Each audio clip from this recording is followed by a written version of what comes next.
put to rest this issue of waivers because it's been going back and forth.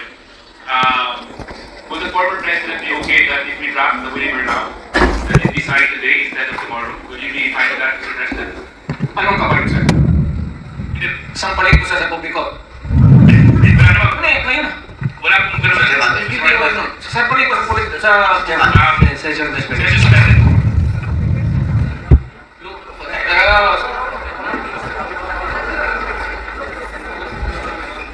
suspended. Pero ito po yan. Nakita niyo po kanina nung sinabi ni Chairman Suarez na kung pwede siya pumirma, anong ginawa niya, ng gulo siya, no? Pero baka pwedeng ibalik natin dun sa issue na pipirma siya ng waiver. O baka ngayon, nagtutulugan naman, no? So, pwede po natin papirmahin ng waiver. Yes, we'll get to that item later. So I gave you your chance to speak, and I will now recognize Congressman Sendanya. Yes, Congressman Sendanya. Thank you. Mr. Chairman. Just one. I was not sleeping. I was praying. I hope I was included in your prayers, former President. Nagdarasal po ako. Hindi ako nagtutulog. Okay. Yes, Chairman Advance. Mr. Chairman, since I'm more particular on the case that you just have recently filed, the 6.4 million shabu, and that was filed before the Department of Justice, correct? Opo, yes, Mr. Chairman. And may we know, Mr. Chair, what is the status of this case, pending before the DOJ? Ngayon po, nasa case build-up stage siya. Pero ano po ito, no? Open and shut case ito dahil yung ibang involved dito na akusado ay actually na-convict. So they will just be using the same set of evidence.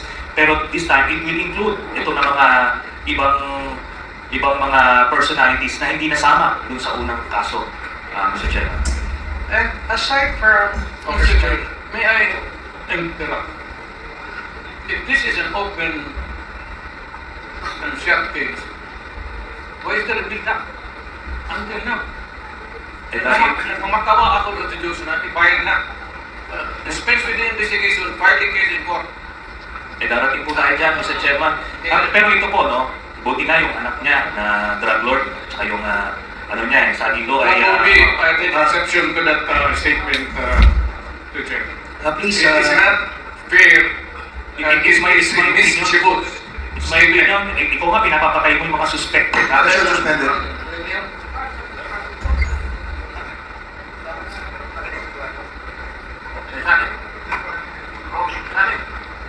Huwag kang mag-atari ko ng ganyan. Dito na, bro.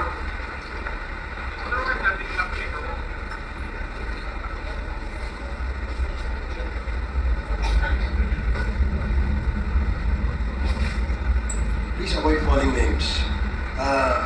We can conduct this hearing professionally and calmly.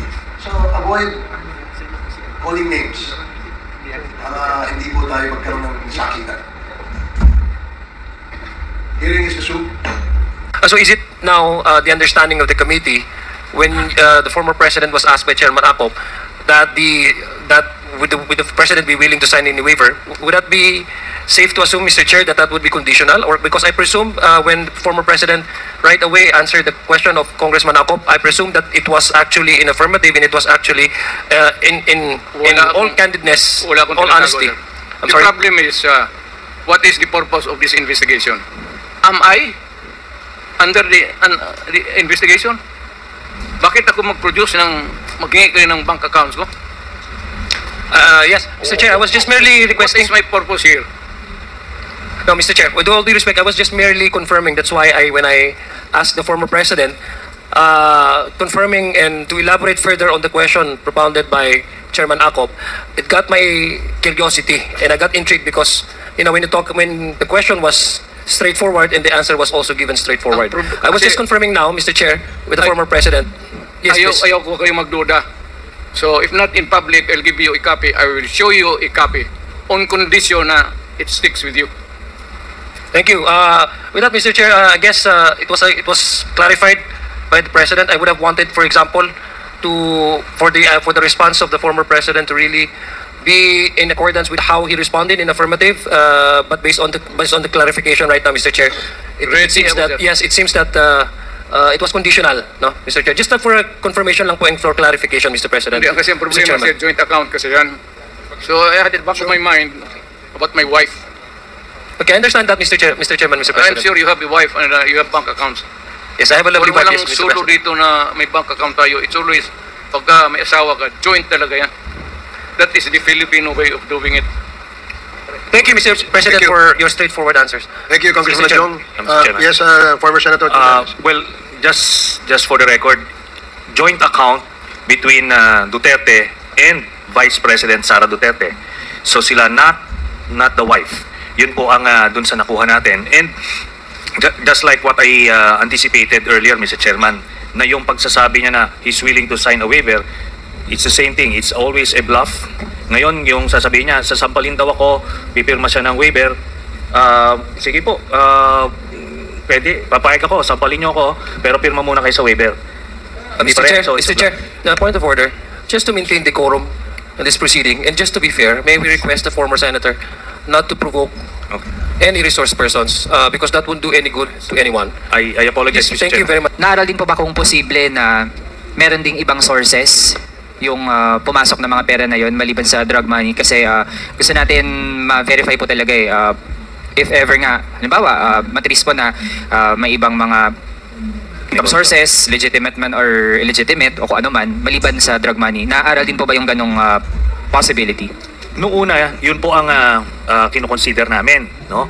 Kaso nga based dun sa testimonya ni Arturo Las Cañas na sinubmit sa ICC, itong si Sammy Uy at si Michael Yang, sila po yung kumaga mag-partner, ano? Siya yung parang nagpa-front. Tapos tinignan namin yung mga negosyo nito ni Sammy Uy, hindi siya pwedeng mag-yield ng ganong dividendo na 40 to 50 million every 6 months na dinidistribute. Yung pa lang yung nakita natin doon sa paper trail. Tapos doon sa sinabi niya na ilang instances doon mismo sa isang Shabu laboratory, doon sa involvement nito ni Sammy Uy, lumiwanag po sa amin na drug related yung mga pumasok na pera dito kay Mr. Duterte. Kaya nga pinoproteksyonan niya ng todo, nakita nyo, di ba? Ayaw pumirma ng waiver kahit ito na, sasabihin niya, babawiin niya because ando doon lahat ng sikreto. And sabi ko nga, na-validate na po ito ng Anti-Money Laundering Council through the Ombudsman na nakakuha rin ng same set of documents. Then, ultimately, in an impeachment court and the criminal court, lalabas po yan, no? Lalabas po yung mga ganyan kasi may mga exemption sa bank secrecy law yung itong criminal investigations sa korte. Yun po, Mr. Chairman. Thank you, Mr. Chair. I respond. Mr. Chair, I have Ano mo, other it's questions. taking eternity Gusto ko for- munang i-address Dali lang. diretso kay 1 minute Senator suspension. Jimenez. Tamaan eh. Hearing is resumed.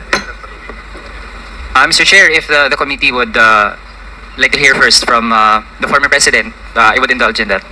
Ano, bawal yan to reveal a bank account, even piso lang yan, or 1 billion. Ano mo ba yan? You make it public here. Hindi mo ba alam that I could charge you for that alone? That single statement, I can send you to prison. I guarantee you. Hindi mo ba alam yan? Mr. Chair, if our resource person is done, hindi po tayo nathi-threaten doon. And Hindi in fact, Mr. Chair, Produce pinakinggan the na po natin. document. Mr. Chair, I have the One floor. minute Suspension again. Because I will be charging you. Torpedo, sir. Hearing is resumed. Gaya po ng Mr. Chair, nasabi ko kanina. Mr. Chair. Mr. President, sandali po. Sandali Mr. lang Chair. po. Congressman Abante, sandali lang po. I can sense that... Let the chairman have the floor first. go ahead. Ano? Nakalimutan ko tuloy. I was about to say, Your Honors, na malalim na nga yung gabi at I think Yes. pagod na rin ang ating resource person. Palalimin ko natin, sir, para mas malalim ang baon ko ito. Siguro, Sir, manifest muna ako, Mike, before I tapos proceed. na nga pagtatanong ni Congressman Manuel, itutuloy natin itong ating hearing sa susunod na scheduled hearing natin, which is on November 21st. So, Yung masyado yun, sir. Bukas siguro. Mr. Chair. I cannot wait. I really cannot wait. Kumakatin na yung paa ko pati kamay ko. I cannot wait. Mr. President, gusto po namin kayo makapagpahinga. Ayoko rin, sir. Total, sabay naman tayo. Kung babagsak ka dyan, babagsak rin ako. Medyo Gusto matagal ko- pa tayo bumagsak dito, Mr. President. At So, saka, anyway, maaga pa, sir. ito ang ano natin, siguro, unless there is a motion from any of my colleagues here and my co-chairs, Mr. if Chair. you want to continue. I object. Can I speak? Okay, Congressman Abante, you're recognized. Ako po yung nakikiusap sa ating presidente. Ayos, sir. Pag ikaw nakikiusap, surrender. Pag nire-respeto ko yung tao, sir. Oh, mapahinga na po kayo. Sir, pag sinabi mo, Kasi, sense ko po, nagmumura na kayo, kaya kinakailangan magpahinga na kayo. Thank you. I will follow what you say. Salamat po. Pag Thank you. wala akong respeto sa iyo, sampalin kita, gago ka. Ano po, pag nasabi niyo po na i-delete, kayo na lang magsabing i-delete. Sige po, I-delete na lang ninyo lahat yung sinabi ko. maliwanag po Para na wala nang masabi ang tao. Lahat na total, baka sabihin ninyo palusot lang. Let the investigators find out. Or, I will give you a blanket authority, sir. Mr. Chairman, I move to suspend this hearing to the...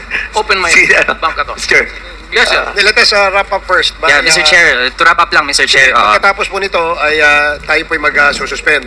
So, yes, please, Yes, Mr. Chair, make it actually, very short.